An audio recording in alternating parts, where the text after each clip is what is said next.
Bueno, buenas noches y encantada de estar acá. Gracias a todas los trabajadores de Casa América y Festival Kilómetro América. Bueno, y leo porque somos un montón. Voy a leerles la primera página de Las Niñas del Naranjel.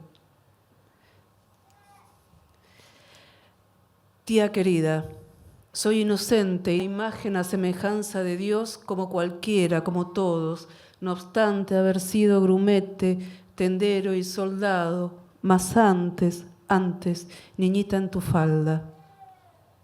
Hija, hijita, llamábasme, y ni aún hoy creo, ni aún con mis hombros militares, ni con mi bigotillo, ni con mis callosas manos armadas de espada, llamaríasme de otro modo. Tía, te diría si pudiera, ¿vives aún? Yo así lo creo, y creo que me esperas para heredarme lo que es tuyo, lo que fue nuestro, ese convento de San Sebastián el Antiguo que mandó a construir tu abuelo, el padre del padre de mi padre, el marqués don Sebastián Erauso y Pérez Errázuriz de Donostia. Dáselo a otra y, te lo ruego, sigue leyéndome. Has de saber que he aprendido a contar historias y llevo cosas de acá para allá. Soy arriero. Te sorprendo, ¿verdad? Y canto, y si es menester, paso en el camino y llego, entrego mi carga que no es mía, es siempre de otra, la carga del arriero. Y cobro mis reales y vuélvome a hacer lo que prefiero. Contemplo los árboles y las lianas, ramas flexibles y largas raíces del aire. Se hacen red a la manera de los pescadores o no, más bien a la de las arañas, de una multitud de arañas que pusiéranse a tejer las unas arriba y abajo y adentro de las otras. Ay, verdes e inmensas y trémulas, tan trémulas como todo lo que vive, mi adorada, como vos y yo, las plantas, y también sus lagartos y la selva entera. ¿Qué? Tengo que contártelo hasta que lo entiendas. Es un animal hecho de muchos. Para atravesarla no es posible andar al modo de las personas. No hay caminos ni líneas rectas. La selva te hace silla, te forma con forma de sí misma y ya vuelas insecto, ya saltas mono y ya reptas serpiente.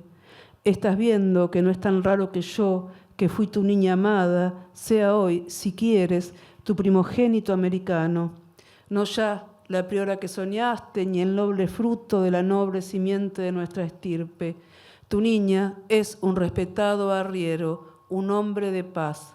Y en la selva, un animalito de 2, 3 o 4 patas junto a los otros, los que son míos y suyos soy, un animalito al fin que sube y que baja y trepa y rodea y salta y se cuelga de las lianas y se embriaga del perfume venenoso de las trepadoras voraces y las flores diminutas de pétalos tan frágiles que apenas resisten la más leve brisa, que se doblan bajo el peso de las gotas. Todo está siempre goteando aquí. Y de las mariposas que tienen, te gustaría tanto verlas, el tamaño del puño de un hombre grande, más grande que mis manos son, más grandes que mis manos de soldado, tía.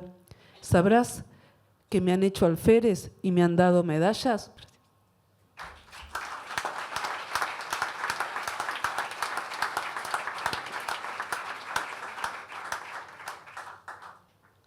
Hola, buenas noches. Muchas gracias al Festival Kilómetro América y a todos ustedes.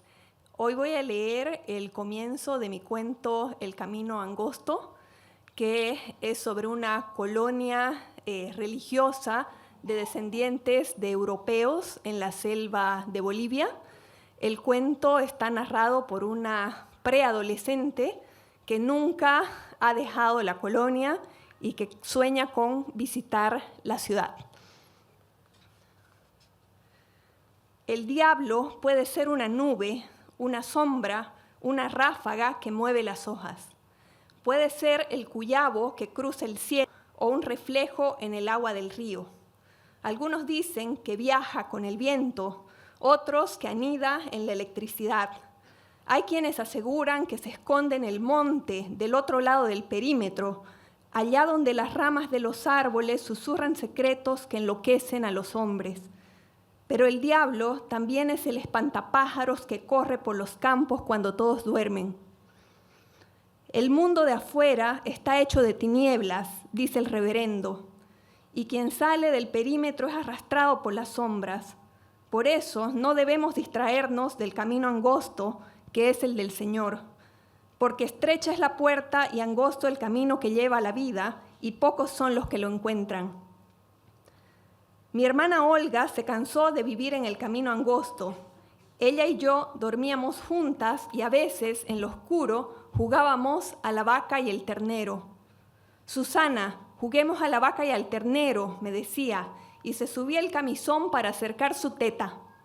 Los pelos de su axila me hacían cosquillas en la cara, como hebras de maíz, y el hueco de su brazo olía a ceniza tibia, a humo de fogata. Yo chupaba de su teta como si fuera el ternerito que la vaca Jacinta acababa de parir, y entonces Olga se tapaba la boca para no despertar a padre y madre. Cuando alguien se va, se pierde entre las sombras, decía madre. No volvemos a verlos porque somos el pueblo del camino angosto, el que espera el fin de los tiempos trabajando la tierra y pronunciando el nombre del Señor. Aquí vencimos a la naturaleza a punto de tractores y oración y amansamos el monte hasta convertirlo en orden. Más allá del perímetro está la selva con sus sombras y más lejos aún se encuentra la ciudad con sus espejismos. Cuando alguno de nosotros tiene el deseo de ver lo que hay fuera de la colonia, el collar de la obediencia nos recuerda cuál es nuestro lugar. A 40 metros del perímetro, los choques eléctricos no son más que cosquillas. Las descargas se van haciendo más intensas, más urgentes, hasta que volvemos a elegir el camino del Señor. El perímetro es el legado de los antepasados y el recuerdo de nuestra victoria sobre el mundo. Según Olga, las historias de la afuera eran trampas de los mayores para meter miedo. No hay ríos de sangre, ni carta que vuela, ni nada de esas vainas, me dijo Olga. Para los del otro lado, nosotros somos el afuera. No hay dos cielos, somos la misma cosa, lo mismo ellos que nosotros y que los animales. Cállate, contesté. El diablo camina en los pensamientos, se enrosca, espía, teje su red de araña.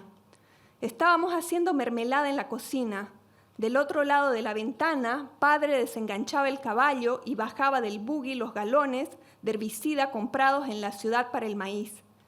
Queríamos ver los bolsillos del overol de padre para ver si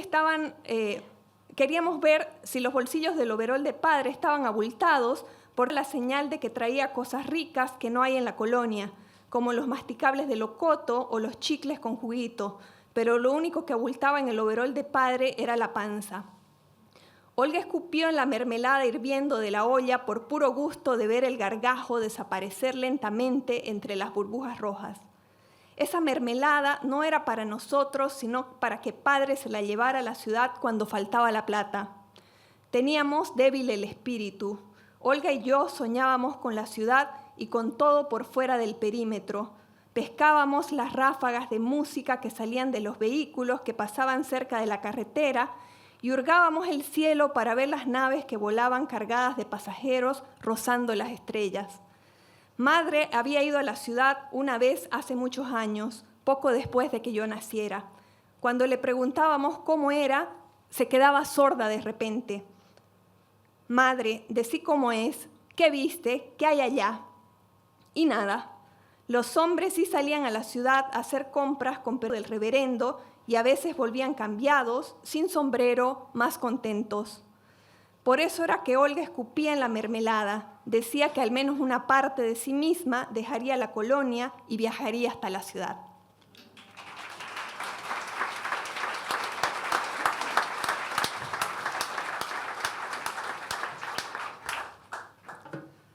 Buenas noches. Gracias por invitarme, gracias a las instituciones y a los amigos que me invitaron. Gracias a ustedes por su presencia. Voy a leer las primeras 2 páginas de mi nueva novela, Cornamenta. Tarde y noche del viernes, San Salvador, 25 de febrero de 1972. Que como un hombre casado, con familia y vida pública respetables, se enreda en líos fogosos, más propios en el joven rebosante de testosterona que en alguien que ya alcanza cincuentena, es algo que ni el propio Clemente Aragón entiende, ni pretende entender, porque la vida ni de broma se detiene y más bien empuja sin cesar, como en este instante, cuando abre los ojos en medio de la penumbra, tendido en la cama, y oye los pasos de Esther que avanza por el corredor hacia la cocina y que de un momento a otro exclamará: «Es la 1:30, viejo».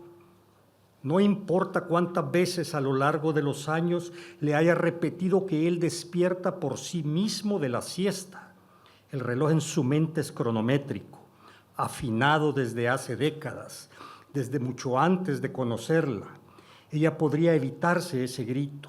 Él no necesita ser despertado, que en realidad el hecho de que ella pretenda despertarlo le exacerba los nervios, le obliga a preguntarse cómo puede convivir con un ser que es incapaz de comprender un asunto tan sencillo, un ser que no escucha, sino que impone órdenes. Que eso es en el fondo lo que sucede. Necesita gritar que es la 1:30 para sentir que ella le está dando la orden de despertar, como en efecto hace en este instante, cuando él ya ha salido de la cama y se está desabotonando la camisa del pijama, prenda que ha usado desde siempre para tomar la siesta. Aunque solo sea una pestañita de 20 minutos, el ritual debe ser seguido al pie de la letra. Una vez que termina de almorzar, fuma un cigarrillo en la mesa con el café, mientras supervisa que los niños hayan acabado hasta el último resto de comida en sus platos. Luego pasa al lavabo a enjuagarse la boca, entra a la habitación a ponerse el pijama, cierra las persianas y se tiende en la cama para que uno de los niños o la misma Esther, si no hay nadie más a disposición, se pare a un lado a hacerle piojitos hasta que él comienza a roncar, casi enseguida. Sin que le hagan piojitos no hay siesta posible, como si el coso en su cuero cabelludo fuese un somnífero de efecto inmediato y contundente.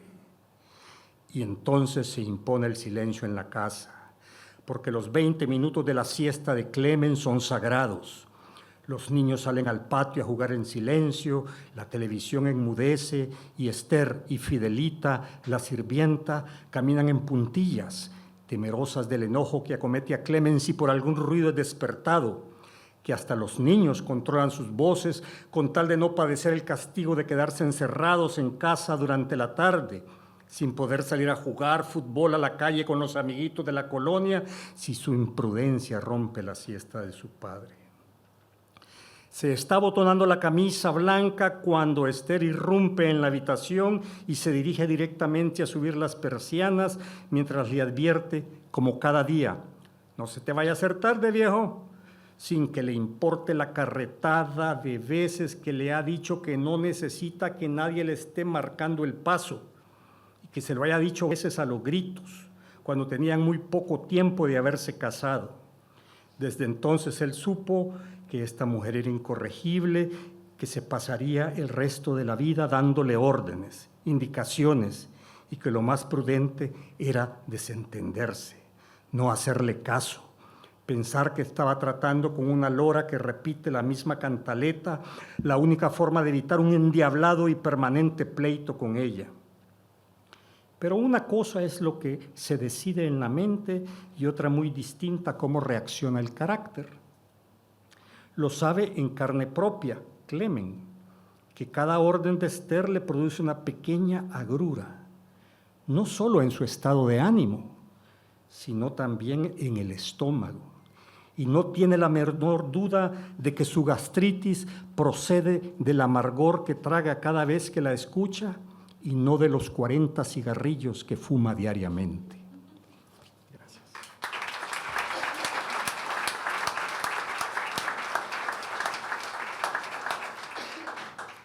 Bueno, hola. Gracias al festival por invitarme y a ustedes por estar acá. Yo voy a leer el comienzo del primer cuento de mi libro Larvas, que se llama Mi piojito lindo. El problema no está en mi cabeza, sino en otra parte. Yo sé, pero nadie me cree. A papá tampoco le creían y mi hermana nunca supo y ahora es muy tarde. A mamá no le gusta oír. A veces le cuento a Chicha, que es mi vecina y la encuentro siempre a la salida de la escuela, al sol, en la vereda de enfrente. A ella la voz le zumba adentro, pero no habla y tampoco oye.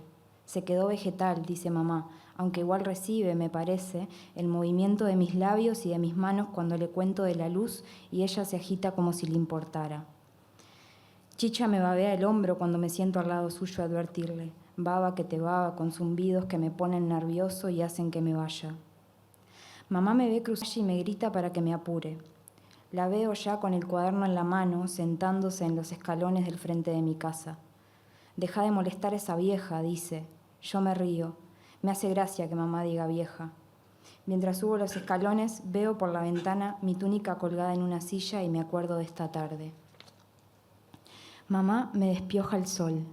Dice que mi sangre es dulce porque siempre estoy llenito y que tengo que llevar el pelo atado para que los bichos de mis compañeros no se me suban a la cabeza. Y eso que yo me echo de mi perfume en la nuca y todo, digo, miento. Los piojos los revienta con la uña del dedo gordo y explotan en un sonido finito que me encanta. Le pido que me deje a mí también explotar uno y con mi uña siento el bulto contra el papel y aprieto y todo se llena de sangre. Pasa un ratazo así, humedeciéndome el pelo y después tajándome el cuero cabelludo con ese peine fino de metal que me cincha el pensamiento.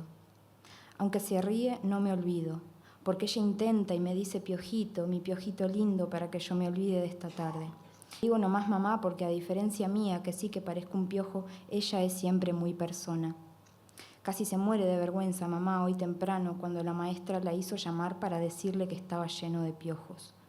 La vi quedarse bordó y no saber bien qué decir. La maestra la tranquilizó un poco, pero después dijo lo prohibido. Dijo, capaz sería bueno cortarle el pelo al chico para prevenir. Yo supe que todo se iba a poner mal cuando la maestra dijo eso. Mamá le dijo que imposible cortarme el pelo, que qué esperanza, que ella no tenía derecho a decir eso y que los piojos, al fin y al cabo, eran tan de ella como lo soy yo y que se meta en sus asuntos. Y a mí me enojó ese arranque porque la maestra es re buena y los piojos son graciosos, menos cuando mamá me pone veneno, que corren todos a la vez y me enloquecen la cabeza. Después caminamos a la parada del ómnibus agarrados de las manos. Mamá fue a la farmacia a comprar un nuevo peine fino y veneno. Le dije que la maestra se iba a enojar conmigo por culpa de ella y mamá me miró fuerte y sin querer lloré. Llorar hace mal, dice mamá. Las lágrimas ácidas rompen la piel. Mamá llorar no llora. Papá lloraba y de tanta agua ácida se disolvió un día.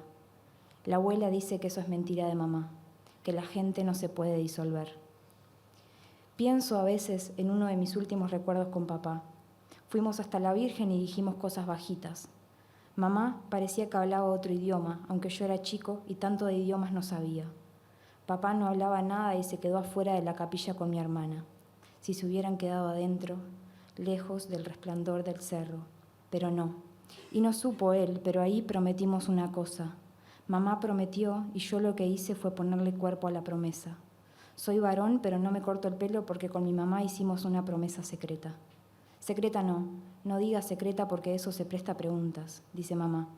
Y aunque yo pregunto qué promesa hicimos a la Virgen, ella no dice. Y si ella tiene un secreto, también yo quiero tener el mío. Soy varón, pero no me corto el pelo porque con mi mamá hicimos una promesa. Soy varón, pero no me corto el pelo porque con hicimos una promesa y mi mamá tiene un secreto y yo tengo otro. Cuando me suelta tengo el pelo casi seco y muy lacio. Digo que voy a cestear un poco. Mientras me alejo, mamá me llama. Es elástica su voz, porque antes de que termine de decir mi nombre, yo ya me di vuelta a buscarla. Me dice que espere y se va para adentro. Me deja en el escalón, al último solcito de la tarde. Vuelve con el frasco de aceite de coco y me masajea el pelo un rato más. Me da sueño de verdad ese masaje en la cabeza. Qué cansador estar piojoso, digo, y mamá se mata de risa. Esa es mi señal. Entonces sí, digo que voy a cestear un poco. Corro derecho al cuarto y cierro la puerta despacio. Me hinco y de debajo de la cama saco el bollón que me regaló la abuela hace años. Antes estaba lleno de caramelos, pero ahora está lleno de pelo y piojos. Mis mechones parecen más claros a través del vidrio. Miro de cerca. Los piojos andan de pelo en pelo y en el fondo hay una borra de bichos muertos. Descubrí que no aguantan mucho porque no comen mechones como pensaba, sino que me comen de la y todavía no sé darles de mi cuero cabelludo sin hacerme doler.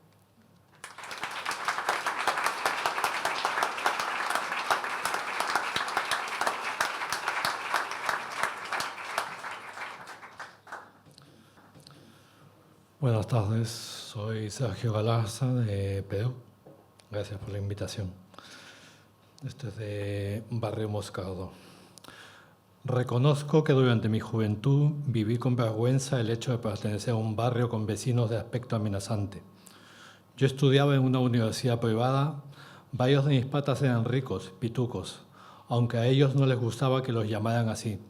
Ser pituco supone adoptar una pose, hablar con voz grave como atontado y hacerle sentir al resto que el mundo te pertenece a ti como elegido por gracia divina del dinero, tu color de piel y un origen social que restringe el contacto con los pobres a tareas de servicio en tu casa. Limpiar, cocinar, cuidar el jardín. Esa era su posición en la sociedad y no admitirla. En realidad, a casi nadie le gusta admitir cómo lo ven los demás. La gente prefiere mirarse al espejo, vivir en su cuento de hadas, reservando el papel del villano para los otros. Las casas de estos pitucos estaban en las zonas residenciales, urbanizaciones con parques limpios, sin borrachos en las bancas de cemento, ni perros sueltos en cada cuadra. Allí las urbanizaciones eran un conjunto de casas de arquitectura armónica. No se construía un tercer piso para el hijo recién casado y su futura familia, porque en esos terrenos cabían desde los abuelos hasta los nietos, y cada uno en su propia habitación. No había paredes laterales sin tarrajear ni fachadas rojas, azules o verdes, imponiéndose el blanco, la claridad, nada de combinaciones raras. Estoy convencido de que a mi vecino Carlos de la Piedra lo habría sancionado la municipalidad de esos distritos por alterar la estética vecinal. Cada año pintaba su fachada de un color distinto en una especie de ensayo cromático. Un año azul eléctrico, otro un morado intenso y así, nunca el blanco. Mi intención no pasaba por convertirme en un pituco, pero tampoco quería que me señalaran como a otros por culpa de la ropa, el color de piel, el origen o porque les caía mal sin una razón evidente. Ellos eran mayoría en mi universidad, así que había que vestirse según sus modas. Estaba jodido si tus rasgos delataban tu origen indígena y mejor que no supieran tu dirección si vivías en un barrio de clase baja. Todo esto lo aprendí el primer año. Había un par de idiotas que se burlaban de mi estilo grunge y skater para vestir. Yo no era tan cholo como para que me apodaran Guaquito, como le sucedió a otro chico, en referencia a esas piezas cerámicas que podían ser retratos de los habitantes anteriores a la conquista, indígenas a los que nadie se quería parecer, así que me sentía a salvo de su racismo al ver que lo sufrían otros. El alivio fue tan grande que ni siquiera me detuve a pensar en el daño hacia aquel compañero.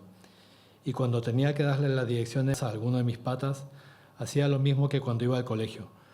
Le decía que vivía al lado de Higuereta, un barrio respetable. Lo había aprendido de mi mamá. Surquillo sonaba a tugurio. Es una fama que arrastraba desde finales de los 60, cuando un censo de 1968 puso al distrito a la cabeza en un ranking de zonas tugurizadas. Mi madre era una de esas vecinas que creía que el barrio se había maleado. La molestaban las reformas de mal gusto que los vecinos hacían en sus casas, con escaleras exteriores para subir a la segunda planta o que dejaran una pared sin tarrajear, que no cuidaran sus fachadas o las pintaran de colores llamativos. Ese malearse, se entiende, no tenía tanto que ver con los robos constantes como con una falta de educación estética. Uno se acostumbra a la violencia, pero siempre busca la belleza, que en el caso de mi mamá estaba ejemplificada por urbanizaciones uniformes, barrios bajo la dictadura de las apariencias. Y entre medias, no reparé en los vicios que alimentaba y el desprecio que exhibía, refugiándose en una falsa superioridad que nos otorgaba poseer una biblioteca, viajar al extranjero y nunca discutir en la calle como si estuviéramos en un mercado. Bajo su concepción de barrio, nosotros éramos el buen ejemplo y había que evitar juntarse con gente como los Romero. Pero la verdad es que todos vivíamos en los sauces. Profesionales, obreros y desempleados, todos éramos vecinos. Compartíamos un mismo código postal y aunque en algunos casos no lo pareciera, un mismo sueño, tener una vida mejor. Lo que yo hacía en la universidad y he seguido haciendo hasta que nacieron mis hijos ha sido negar mi identidad. Gracias.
Bueno, para continuar con esta tanda de música latinoamericana, acaban de escuchar un pequeño fragmento de la titulada El Pescador, del maestro Benito Barros, que es un compositor de música del Caribe colombiana, demasiado reconocido en Colombia.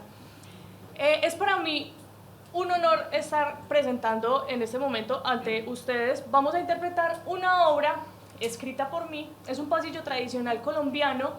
Este es un género tradicional del centro de Colombia. Es un ritmo que inicialmente era música como solo de la alta alcurnia, por decirlo así, música de personas adineradas, que eran canciones, era música para ser cantada, que tenía en sus letras poesía. Entonces, con el pasar de los tiempos, cuando estaban haciendo tertulias y se reunían a tocar este tipo de música, los músicos empezaron a tocar estos ritmos un poco más rápido. En este caso, el pasillo se llamaba pasillo de salón.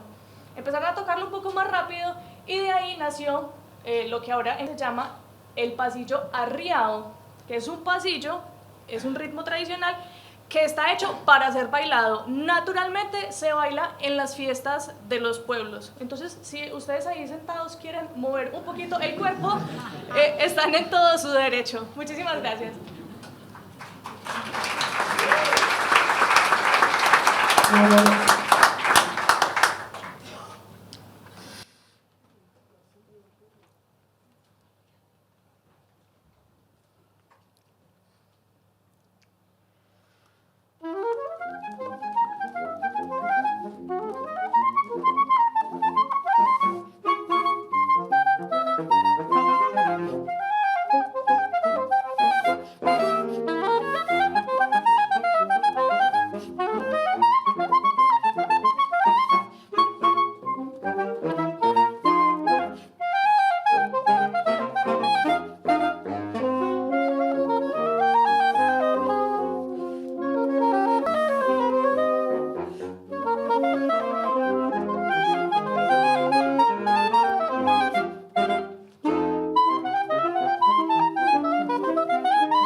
Hola, gràcies a Casa Amèrica per haver-me convidat i a tots vosaltres per ser aquí. Llegiré una petita història de les moltes que hi ha en aquest llibre meu Fins a l'última pedra. Em transformo, imagineu-vos una senyora de 70 anys, mitjans del segle XX, en un poble pràcticament abandonat de la Segarra. I ens explica això. Els vidres són brouveig, amb l'aigua de fora fent força entre la porqueria vencedora. Déu sap el darrer cop que els vaig fer consciència, o la darrera cosa que vaig fer consciència. Sempre tinc un ull mirant endins i un mirant en fora, que més que fer-ho ho fa veure. La terra, tan eixuta després de mesos de sequera, no pot engolir tanta aigua i la despatxen rierols per carrers i boscos. Rierols que creixen amb pressa, lluitant contra la terra per veure qui és aquí el valent. Jo no, ja us ho dic ara. I reia de qualsevol que ho gosés insinuar. Goita la que era que valenta amb tot el que ha passat. I no en sabien res del que havia passat. Com si pogués triar jo viure, sabeu? Només que tingués aquí una palanca que pogués estravar i anar-me'n a l'altre barri ho faria. No, no ho faria, perquè només em faltaria passar l'eternitat enmig de tant dolor. He demanat perdó molts camins, no al capellà, perquè no puc parlar-ho en veu alta, i fa anys que ell tampoc no ve mai per aquestes contrades, si és que encara viu. Amb el capellà no, però de ginolls al vespre, Déu sap quants camins he pregat per la seva misericòrdia. I se'n recordarà, oi, d'això? No sé qui guanyaria la competició, si els vidres o el meu farcell. Per això em deuen dir que m'he fet gran i que ja no puc. De poder puc, el cos fa tot el que li dic, passa que no vull, que és una altra cosa. Netejo i al cap de 2 dies torna a haver-hi pols. I endemés, per aquí, si en aquest poble de mala mort som la darrera llar que aguanta la solitud, doncs si en comptes de 2 dies són 10, tampoc no es queixarà ningú. O ho acabarà netejant la Pepita, que s'avorreix aquí tota sola aguantant la vella xaruga per 4 rals i un sostre. La maleta de mon consogra és ben neta i nova. Es deu guanyar bé la vida de xonses, no em surt mai, de fer plànols i números i aquestes coses, oi? Com el Matauet, en pau descansi, pobre fill meu. Com volen que visqui amb ells sense el Matauet i sense la casa i sense el bosc? Encara se'm farà més feixuga a l'espera. La polsera que penja del canell raquític de la Maria és de la mare del Mateu Gran. Mare volia que li digués, però jo li deia sogra, perquè no em sortia altra cosa. Li va regalar tu a la Maria, oi, Mateu? Quan es varen casar. Té, nena, i jo muda, com sempre. Ja ho saps, no? Què feia el Mateu pare? Esclar que no, si no ho sabia ni el Matauet. Jo tampoc no ho hauria d'haver sabut, però ho sé, però no ho vull saber. I si no ho dic, ni m'ho repeteixo en paraules, sembla menys veritat. Ja no hi haurà mai més la clau penjada a la paret. Ara, quan afluixi el ruixat, la despenjaré i marxarem i bon vent. Adéu al poble i ja per sempre. Deixar-ho tot m'hauria de treure el mal d'esquena, oi? I per què me'l fa créixer?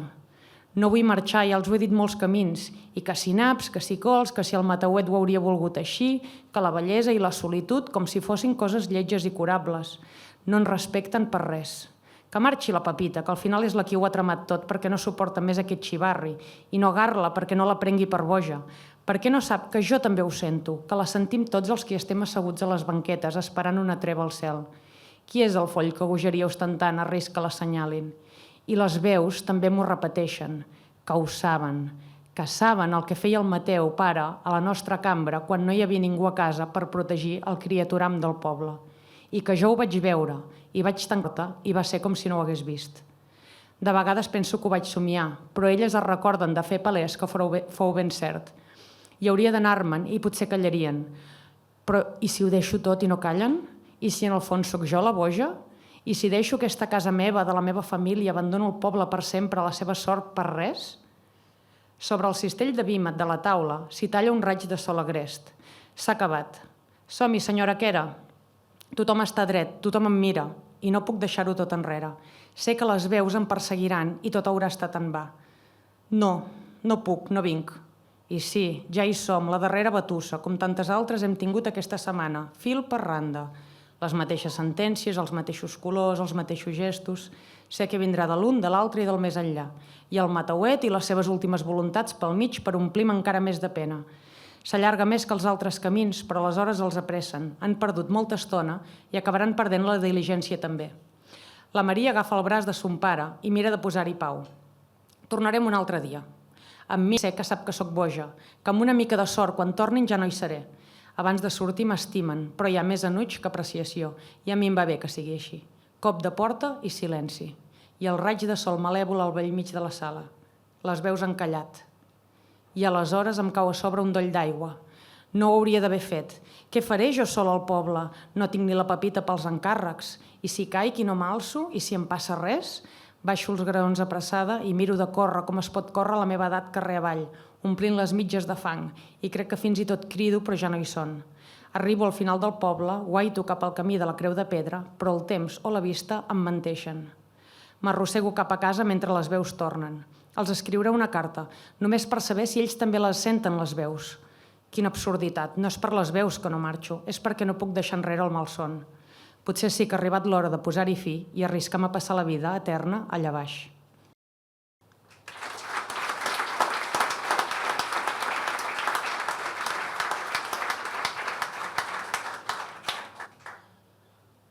Hola, bona tarda.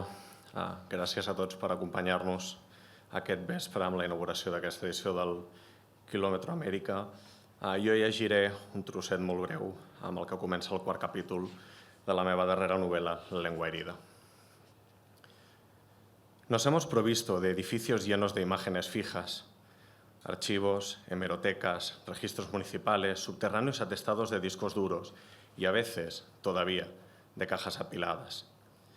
Pecoen mantiene bajo sospecha todos esos soportes materiales del recuerdo, ahora que en Mexicali trata de reconstruir un fragmento íntimo de memoria familiar, aunque otras veces, sentado en su despacho de la facultad, se agarre firme a ellos y los amplíe con su propio registro para los que vendrán. Alberga el deseo de la memoria tanto como la teme. Le tiembla el pulso cada vez que piensa en ir cercando con palabras y trazos la figura de su nono y suele terminar por soltar el bolígrafo, el lápiz, sí, pero también el olvido le provoca vértigo, un vacío en el centro justo del pecho, como si en cualquier momento fuese a absorberlo todo, su propio cuerpo hundiéndose al final de ese vórtice, la tragedia de las huellas que se desvanecen en el silencio de los labios grises de los muertos. De esa tensión, como de tantas otras disociaciones, no va a poder desenredarse. En ocasiones escogerá callar, del mismo modo que el año pasado firmó un artículo sobre los estereotipos de lo judío en los tebeos de Mortadelo, o hace unos meses decidió que retomaría los lápices para narrar sobre su abuelo, aunque no sepa todavía cómo empezar ni por dónde. De hecho, se ha admitido, sin demasiado reparo sobre su propia desvergüenza, que no puede decir que siente un apremiante impulso de escribir sobre el nono Beppo.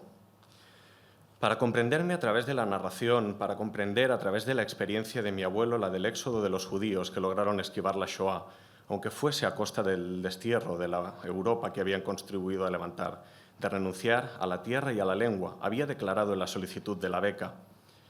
Ese será el discurso, palabra por palabra, que quedará en un cajón metálico del edificio de la Fundación Eddie de Mouses Serra, y con él se perderá el recuerdo privado de que P. Cohen leyó las bases de la convocatoria como una oportunidad de tomarse unas semanas lejos de las aulas y de su despacho en la universidad, de los jueves por la noche invariablemente ocupados por Judith, que quería que le permitiese, pese a su resistencia ingrata, quererlo también los miércoles o los viernes, de esperar en el descansillo a que Lea saliese con su mochila de Capitana Marvel a la espalda y verla besar a su madre, despedirse de ella cada 2 domingos por la tarde.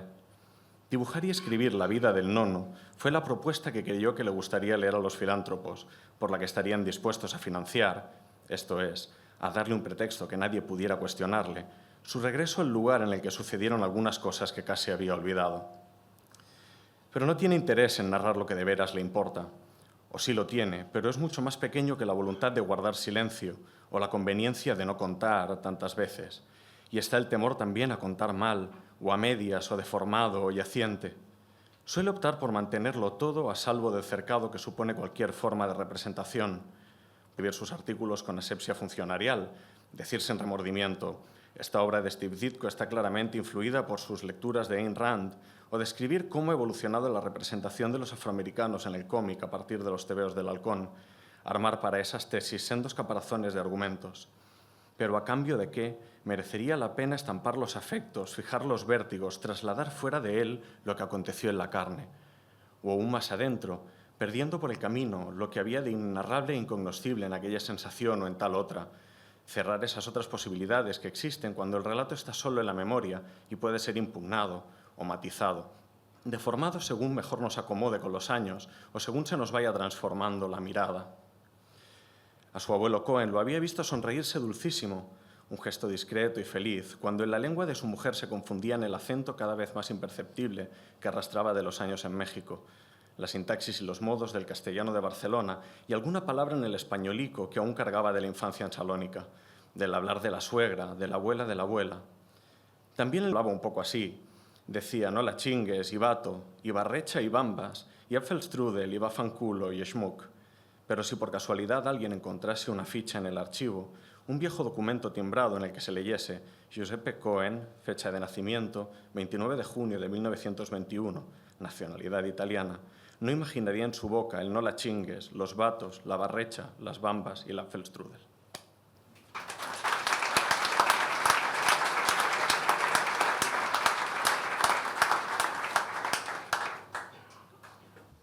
Hola, buenas noches. Me uno a todos los agradecimientos. Lo mío va a ser muy rápido. Se llama Distorsiones en la Frontera y está dedicado a toda la comunidad migrante que está siendo deshumanizada y especialmente a las personas que cuando nos vayamos de aquí estarán limpiando el lugar que estamos ocupando y los baños y todo eso. Distorsiones en la Frontera, Distortion 1. Don't call hermana, mana, because you don't call hermana a la mona, ni a la rata, ni a la zorra. Si acaso, adoptas a la perra y a la gata, because they are willing to be domesticated. We're no sister, sis, because me desconoces cuando I say yes and you gritas no, que no, que no, mientras tu zapato aprieta fuerte into my back and the people cannot see you. No hay bordado, ni picnic, ni marcha, ni espaldarazo can give back what your father and your brother and your family took from me and my people. Distortion 2. When you told me that your amigas held your home together, aunque no lo viste, the screen is small, no aplaudí, but the president aplaudió, the governor aplaudió, the police aplaudió. The guy on Twitter aplaudió. The soldier, your father, your boyfriend aplaudieron. And you got 1,000 likes.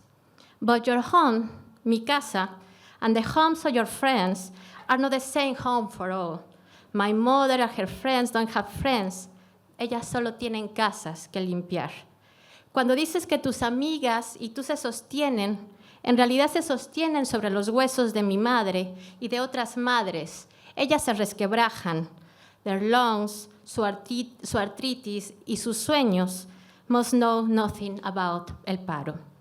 I don't know your friends or what friendship means to you, because when you told me your friends took care of you and you te aplaudiste a ti misma, like the president and the policeman and the journalist, I wasn't asking about tu individualísima casa, ni de amigas, ni de likes. Estaba hablando de justicia. Distortion 3. Does it bother you, compañero, that I want to know what it's like to be taxes, currency, gold, a $5 bill, to be the bad habit of being a man, and to talk like a man, and to shit like a man, 3 beers, 2 women, la monogamia impostada? Does it bother you?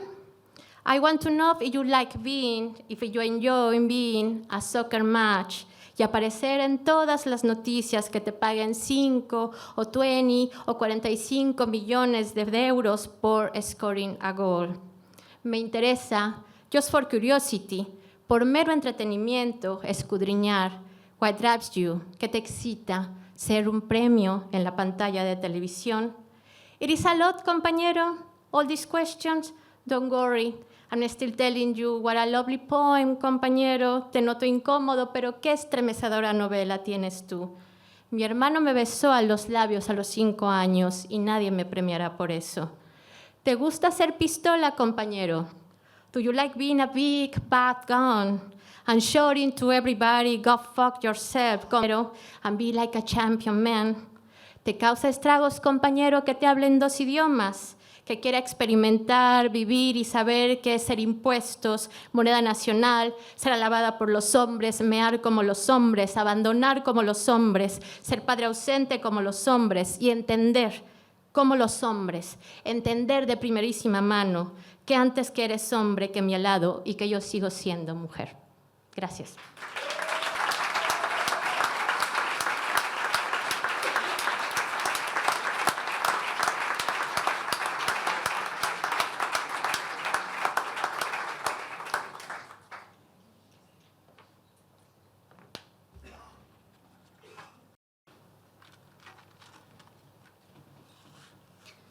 Boa tarde, eu sou a Tatiana e vou ler para vocês um trecho do meu romance Vista Chinesa.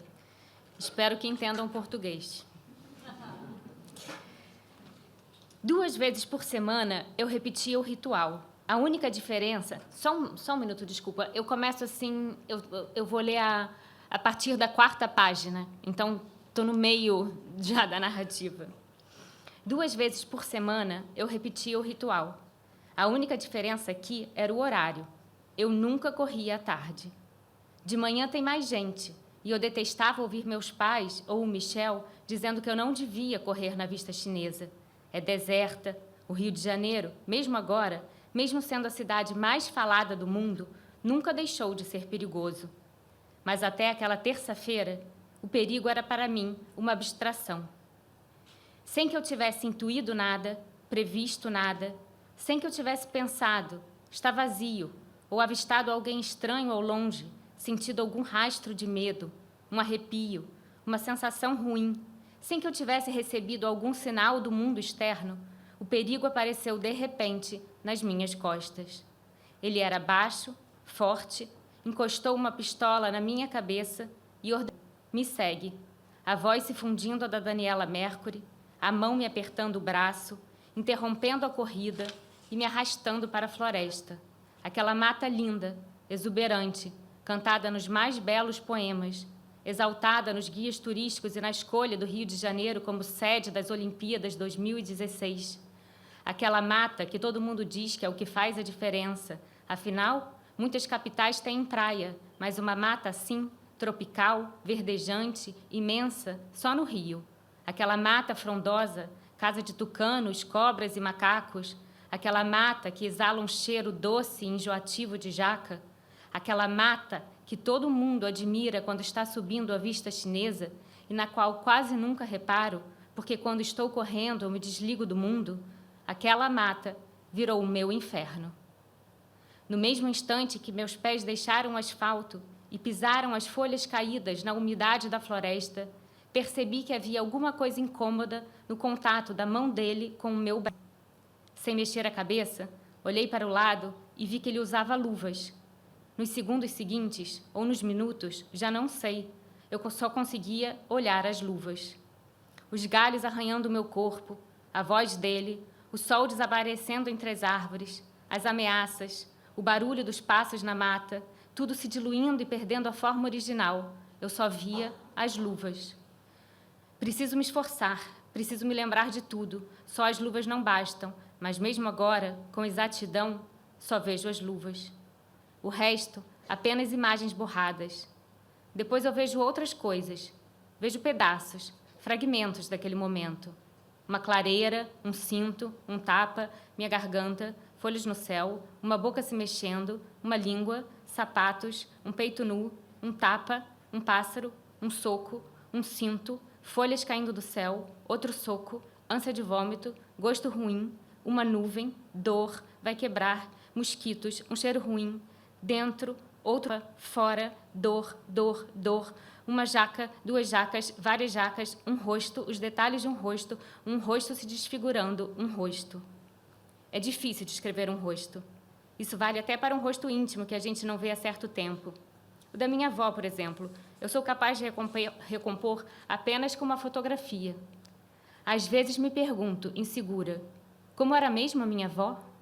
A imagem de um rosto difuso surge e vai ganhando contorno, mas quando tento focar numa parte isolada, nos seus olhos, no seu nariz, não consigo. É como se as partes só existissem juntas, uma coisa só. O que mais importa numa pessoa, o todo ou os detalhes? Aquilo que lembramos ou o que esquecemos? Nos dias seguintes, tive que descrever o rosto do homem, o tom da pele, o formato da boca, o tamanho do nariz, a cor dos olhos, a textura do cabelo, todo e qualquer traço distintivo, uma cicatriz, uma pinta, uma marca, uma tatuagem. Foi que tudo começou a se confundir. Os detalhes iam e vinham, se misturavam, entravam e saíam de foco. Eu tinha que lembrar, e a lembrança escapava, tal como uma imagem que nos ocorre no meio da noite e que torna a escurecer rapidamente caso tentemos agarrá-la, ou uma prova fotográfica deixada por muito tempo no banho de revelação. É desesperador quando a palavra não cola na imagem. Toda fenda é exasperante, mas esta dói no corpo. Eu tenho vontade de sair gritando, por favor, me deem a palavra certa. Aí alguém diz, não existe, as palavras certas nunca existem, mas eu não acredito nisso. Eu acho que para toda coisa existe uma palavra certa, e se a gente falar, uma hora a gente encontra. As palavras certas poderiam ser, eu fui estuprada. A mãe de vocês foi estuprada. Eu, a mãe de vocês, fui estuprada. Fui, estuprada, estuprada, estuprada. Isso é o que vocês vão ouvir numa conversa distraída, um copo a mais, uma conversa mais íntima, ou até de mim mesma. A mamãe foi estuprada, sabiam? E ainda assim, falta alguma coisa. Falta dar a essa palavra os sentidos que ela teve para mim naquele instante e em todos os que se seguiram ao longo desses 5 anos nos quais eu me tornei a mãe de vocês. Obrigada.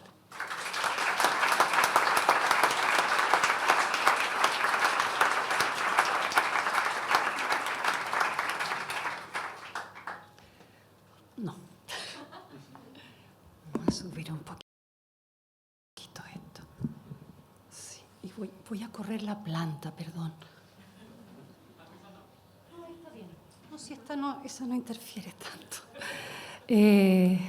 Buenas noches, soy Nona Fernández, escritora chilena.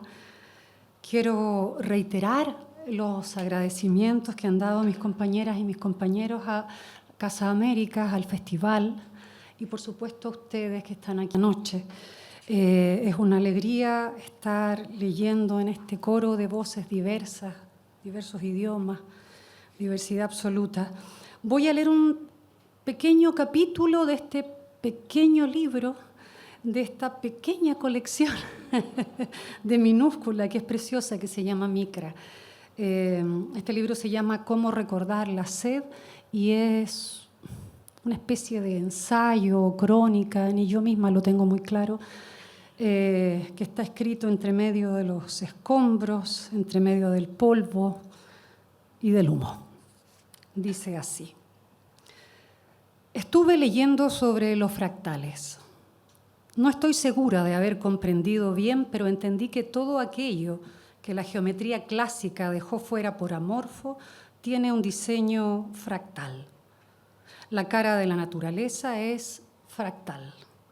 Una gota de lluvia, la hoja de un árbol, una flor, un río, el fuego, el humo, el hombro, la huella de un balazo, una mancha de sangre, todo tiene un diseño irregular, lejano a la linealidad, lejano al cuadrado, al triángulo o al rectángulo, que son las figuras angulares con las que el ser humano ha construido el mundo.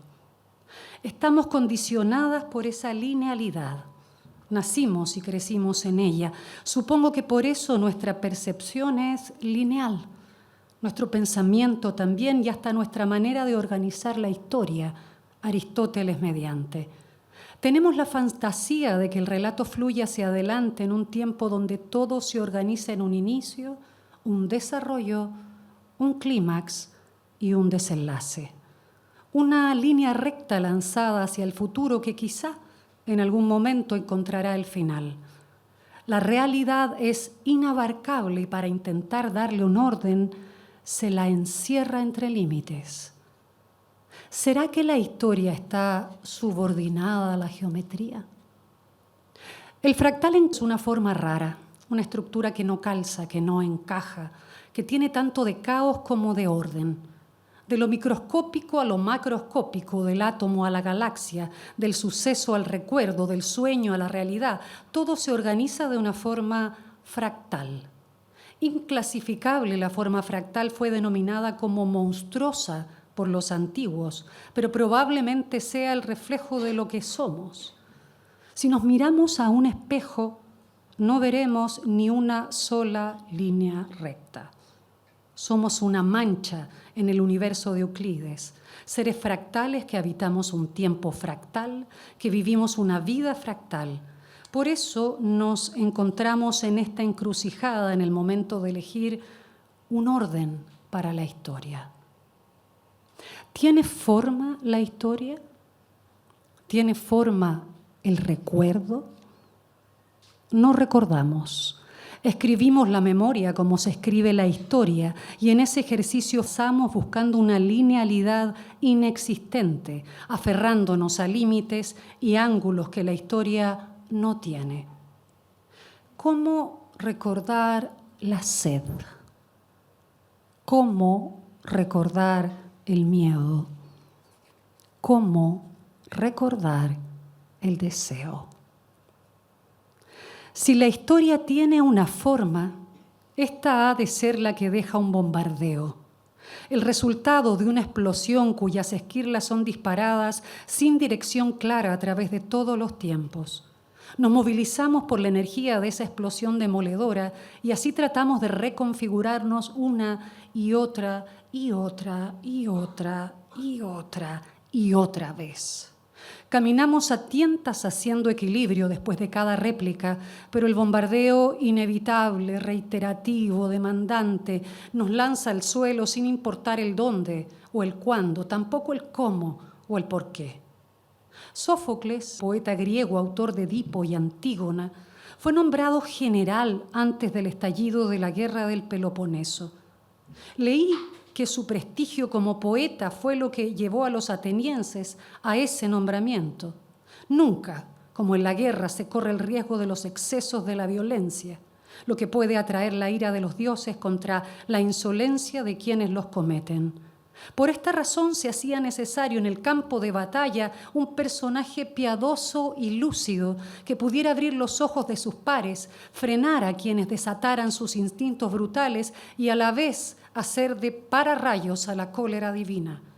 Esa responsabilidad fue la que le asignaron al poeta al darle el cargo de general y me pregunto, siglos después, si no será ese el trabajo que la literatura ha intentado desempeñar desde siempre al retratar los horrores de su época. Abrir los ojos de quienes desatan sus instintos brutales y hacer a la vez de pararrayo de la divina. La historia de la escritura es un gran acopio de escombros. Homero cantó el horror de la guerra de Troya y desde entonces ya se escribió Hiroshima, Nagasaki, Auschwitz, Dresden, Guernica, Vietnam, Camboya, Gaza, Gaza, Gaza, Gaza, Gaza, Alepo, Afganistán, El Chaco, Juárez, Sinaloa, Argelia, Zagreb, Sarajevo, Svernica, Yemen, Bagdad, Indochina, Corea, el Congo, Angola, Ruanda, Guatemala, Tlatelolco, Chechena, Ucrania y más, y más, y más. Y es como si esas escenas fueran retazos del gran bombardeo del que no podemos escapar. Hemos intentado narrarlo después de cada embestida, pero fallamos en la elección de las palabras. Desconocemos la mejor forma para organizar su relato y como una condena a nuestra incapacidad de detenerlo, su onda expansiva se impone hasta el infinito, más allá del lenguaje. Una vez la escritura ha intentado detener el horror del futuro, narrando el del presente, y en cada intento fracasa. Fracasó Sófocles en su rol de general, fracasó Homero en su rol de poeta, fracasamos y fracasamos, pero seguiremos intentándolo. Y hay humo y hay polvo.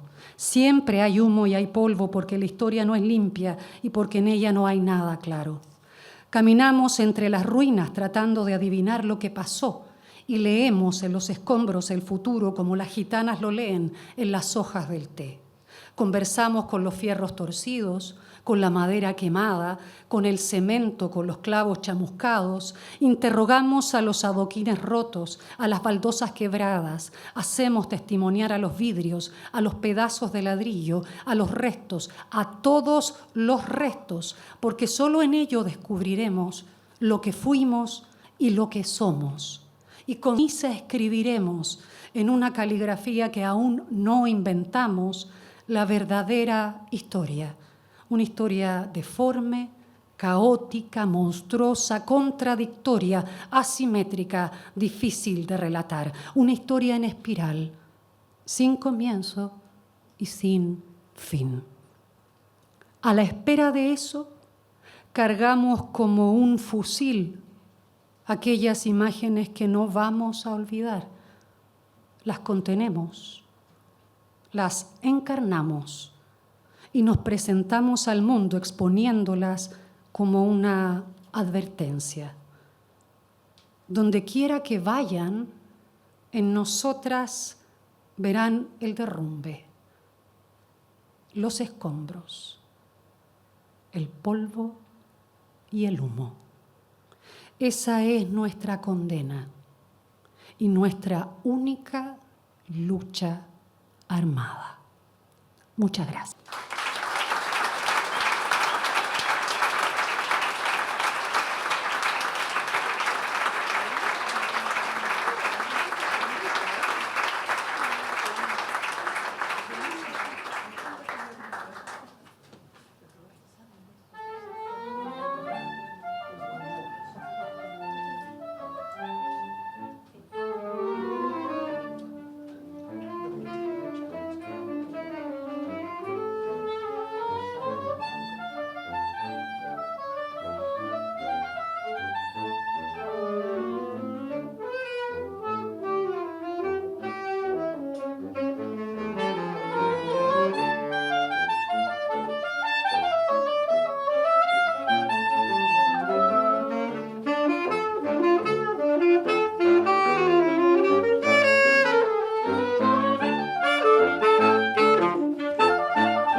Bueno, acaban de escuchar un pequeño fragmento de Fiesta de Negritos, que es una cumbia de también un compositor colombiano llamado Lucho Bermúdez. Y entonces ustedes se preguntarán, ¿por qué estos muchachos tocan tanta música colombiana y les suena tan bonito? Quiero presentarles a mis compañeros. Tenemos en el saxofón alto a Estel Vivo Catalana.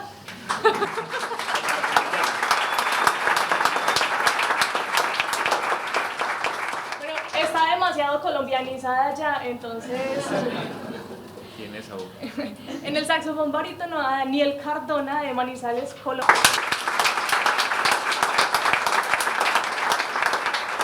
El saxofón tenor Cristian Camilo Galindres de Huachucal, Nariño, en Colombia también.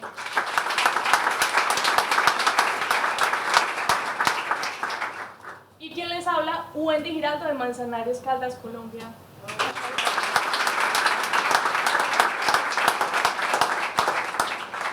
Queremos finalizar esta intervención musical para ustedes con un tema, un choro, que es un ritmo brasileño. Esperamos que hayan disfrutado de este espacio. Muchísimas gracias.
¿Qué hubo?